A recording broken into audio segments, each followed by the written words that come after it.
Hello students, welcome to my YouTube channel JNT academy. इस video में हम लोग डिस्कस करते हैं control sequence for execution of complete instruction. Complete instruction को एग्जीक्यूट करने के लिए कंट्रोल यूनिट किस प्रकार से किस सीक्वेंस में कंट्रोल सिग्नल जनरेट करता है वो हम लोग यहाँ पे डिस्कस करेंगे। तो हमने एक एग्जांपल के तौर पे एक इंस्ट्रक्शन लिया है। इंस्ट्रक्शन क्या कहता है कि इसके कंटेंट R1 के साथ ऐड करना है, रिजल्ट R1 में स्टोर करना है। पर ये जो आपको दिख रहा है ये ऑपरेंड क्या कर रहा है, इनडायरेक्ट एड्रेसिंग मोड यूज कर रहा है। इनडायरेक्ट एड्रेसिंग मोड मतलब होता है कि R3 में जो वैल्यू है एक्चुअली वो कंटेंट नहीं है, वो हमारा डेटा नहीं है, वो एक्चुअली एड्रेस है और उस एड्रेस पे जो वैल्यू है वो हमारा डेटा है। ठीक है, तो R3 के कंटेंट मतलब एड्रेस है और उस एड्रेस पे क्या हमारा डेटा है, क्योंकि ये इनडायरेक्ट एड्रेसिंग मोड है। तो ये डेटा हमें क्या करना है, R1 के साथ में ऐड करना है और रिजल्ट को कहाँ पे स्टोर करना है, R1 में। इसके लिए हम लोग ये 4 अलग अलग एक्शन परफॉर्म करेंगे। सबसे पहले तो ये इंस्ट्रक्शन हम लोग फेच करेंगे, उसके बाद में फर्स्ट ऑपरेंड को फेच करेंगे। फर्स्ट ऑपरेंड को फेच करने के बाद में ये दोनों को ऐड कर देंगे। ऐड करने के बाद में रिजल्ट कहाँ पे स्टोर करेंगे, R1 में स्टोर करेंगे। ओके, ऑलरेडी हम लोग देख चुके हैं इंटरनल प्रोसेसर ऑर्गेनाइजेशन, जिसमें हमने देखा था कि कैसे अलग अलग रजिस्टर्स, ALU और कंट्रोल लॉजिक यूनिट आपके इंटरनल बस को कनेक्टेड होता है।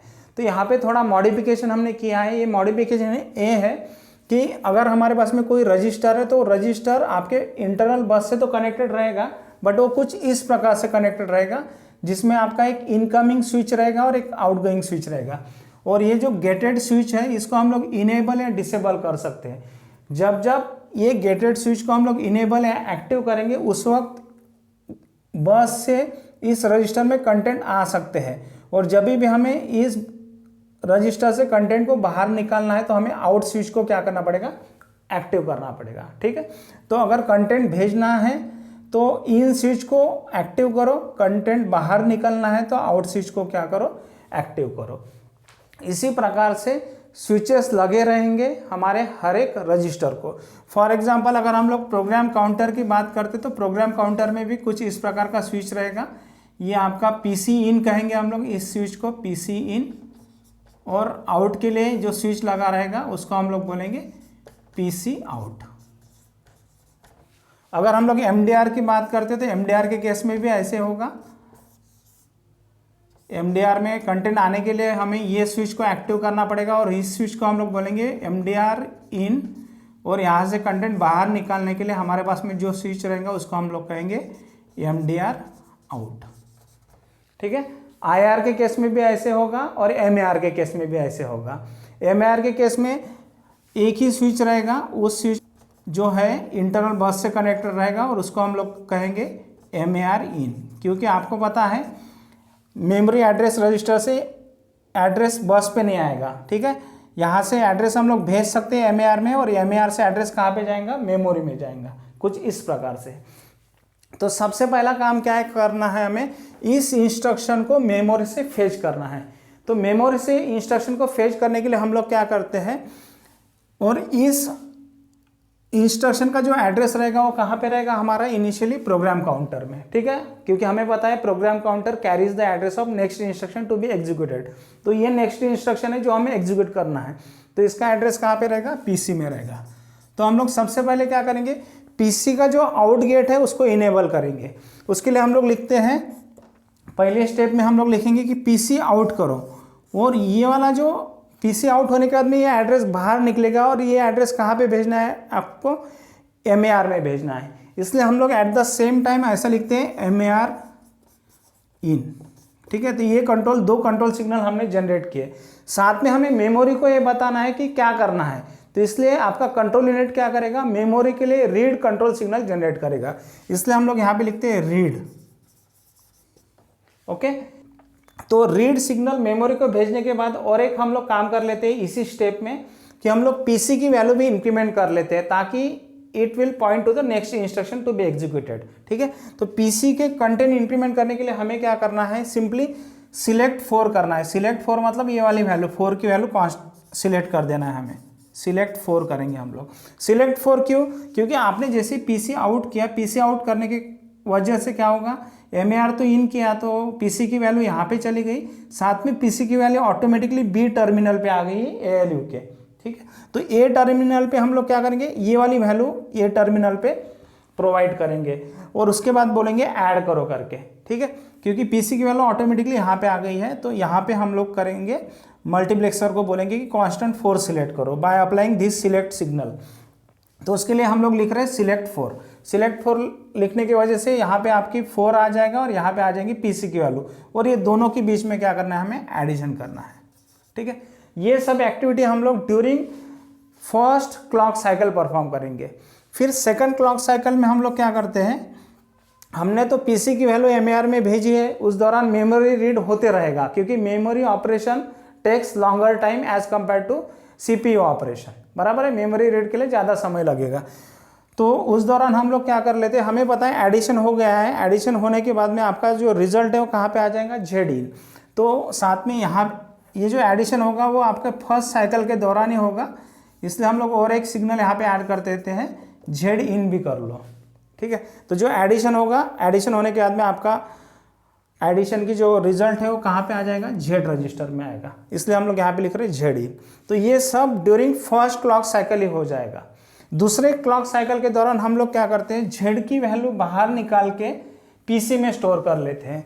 तो उसके लिए हम लोग लिखते हैं जेड आउट और पीसी इन लिखते हैं, ठीक है। जेड आउट मतलब यहाँ से डेटा बाहर आ जाएगा बस पे, और क्या होगा, पीसी इन हो जाएगा, समझ में आए। तो ये दो स्विचेस को हम लोग यहाँ पे इनेबल कर रहे हैं, फाइन।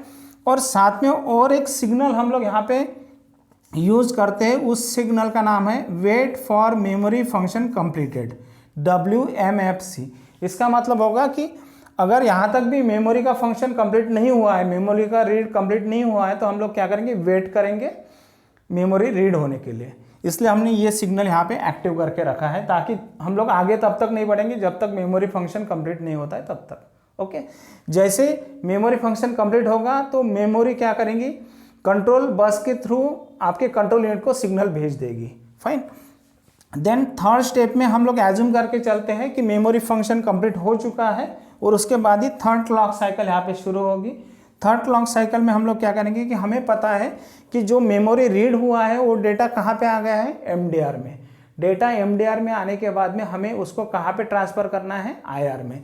इसलिए हम लोग यहाँ पे लिखते हैं एमडीआर आउट एंड आईआर इन, ठीक है।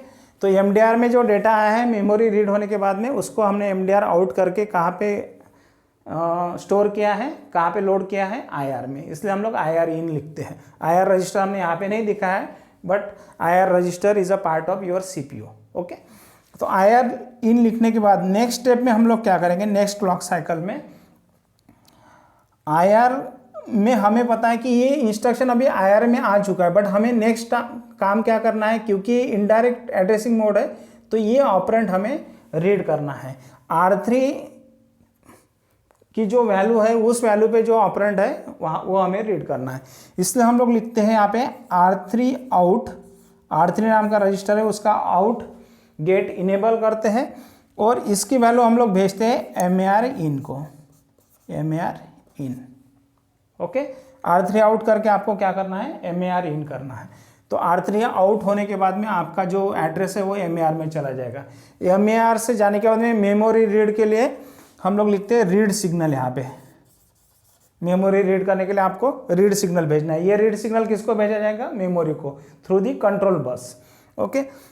देन नेक्स्ट स्टेप में हम लोग क्या करते हैं, R1 की जो वैल्यू है हम लोग यहाँ पे भेज के रख देते हैं, कहाँ पे, Y पे भेज के रख देते हैं, Y में, ताकि नेक्स्ट जैसे हमारा मेमोरी रीड हो जाएगा तो वो वैल्यू हम लोग B टर्मिनल पे फीड करेंगे, ओके।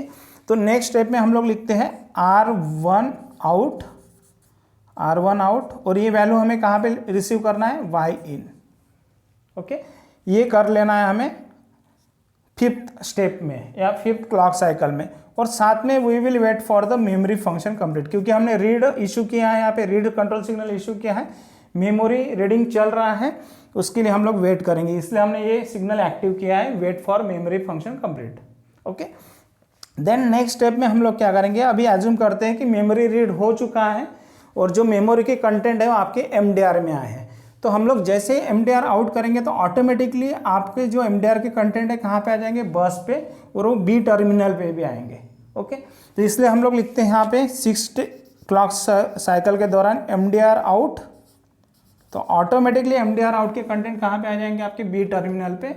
और आपको पता है ये जो वैल्यू है ये कहाँ पे अवेलेबल है अभी, वाई में, क्योंकि ऑलरेडी हम लोगों ने लास्ट स्टेप में वो किया था R1 आउट वाई इन। तो आपको पता है R1 की वैल्यू यहाँ पे है और ये जो फर्स्ट ऑपरेंड है उसकी वैल्यू बी टर्मिनल पे अवेलेबल है। ओके, तो इसलिए हम लोग लिखते हैं MDR out and Y out ना लिखते हैं, वाई आउट तो है नहीं हमारे पास में, पर मल्टीप्लेक्सर को हम लोग, मल्टीप्लेक्सर का ये दूसरा जो टर्मिनल है उसको एक्टिव करेंगे bye selecting this particular value. तो इसके लिए हम लोग लिखते हैं सिलेक्ट वाई लिखते हैं, ठीक है। तो मल्टीप्लेक्सर के जो दो इनपुट है, दो इनपुट में से जब भी पहला इनपुट हमें एक्टिव करना है तो हम लोग सिलेक्ट 4 लिखेंगे और दूसरा इनपुट एक्टिव करना है तो सिलेक्ट वाई लिखेंगे, ठीक। ये वैल्यू क्या हो जाएंगी, सिलेक्ट हो जाएंगे उस केस में। तो हम लोग लिख रहे हैं सिलेक्ट वाई। सिलेक्ट वाई लिखने के बाद अभी देखिए एक ऑपरेंड आपका यहाँ से आ रहा है, दूसरा ऑपरेंड यहाँ से आ रहा है, हमें क्या बोलना है, ऐड बोल देना है यहाँ पे,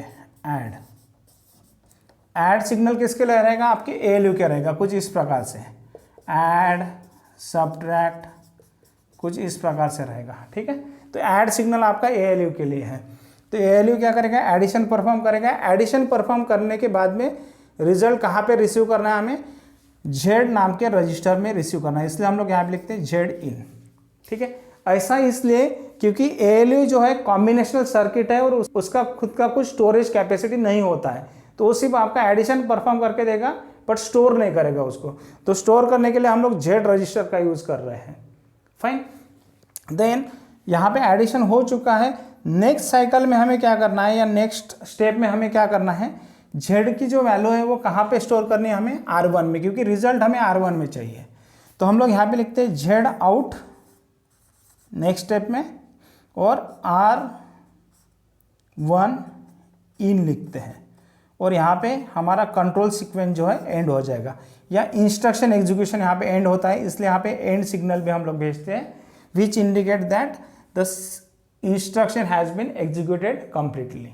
फाइन, इस प्रकार से हमें कंट्रोल सिग्नल जनरेट करना है for the execution of this complete instruction. और एक चीज़ यहाँ पे मुझे बताना है आपको, यहाँ पे और एक सिग्नल रहेगा जिस सिग्नल को हम लोग बोलेंगे वाई इन।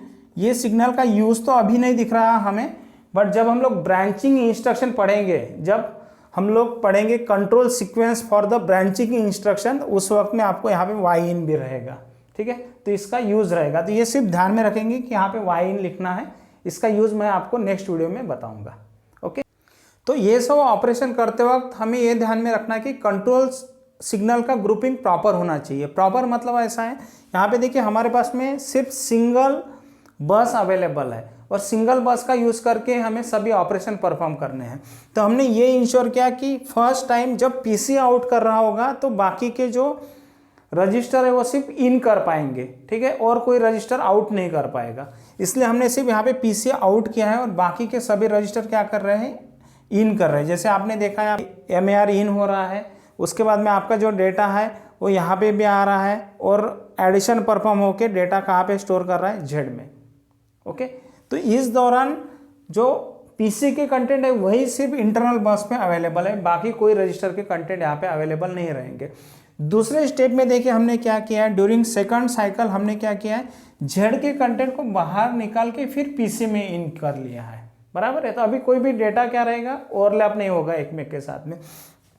तीसरे स्टेप में हमने क्या किया है, MDR के कंटेंट बाहर निकाल के फिर हमने उसको IR इन किया है।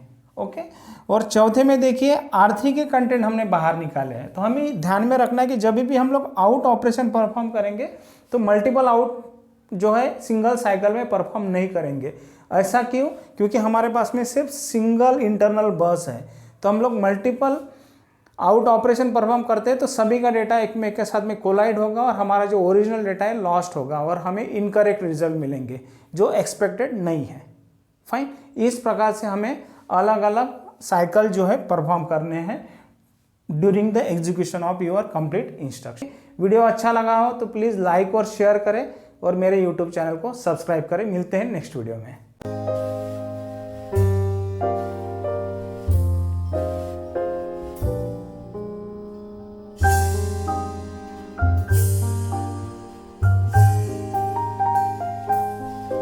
है।